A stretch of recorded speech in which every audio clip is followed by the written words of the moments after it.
bien les solliciter, mais on est venu les voir avec une solution surtout. Donc nous avons énormément travaillé sur différents scénarios en disant, en s'employant d'ailleurs à faire en sorte que les scénarios sur lesquels on allait rebondir, faire rebondir l'usine, étaient non concurrentiels de ce pourquoi l'usine était faite.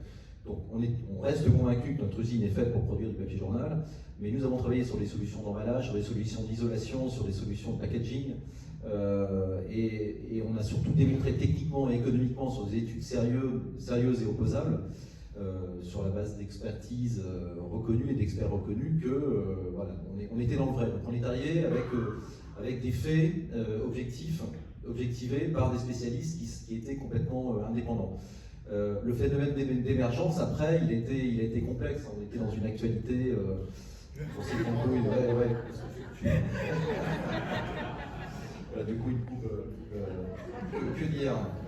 En fait, voilà, comme on l'a rappelé au début, Philippe avait un slogan, c'était cultivons ce qui nous rassemble, et on a su rassembler autour de ce récit qu'on avait. On a une formidable usine qui était l'inventrice du recyclage, enfin, qui a porté le recyclage en France, qui a développé la filière du recyclage du papier en France, avant même les éco-organismes, donc avant même 92, puisque c'était dès 85 que Chapelle-Darblay était précurseur dans le recyclage.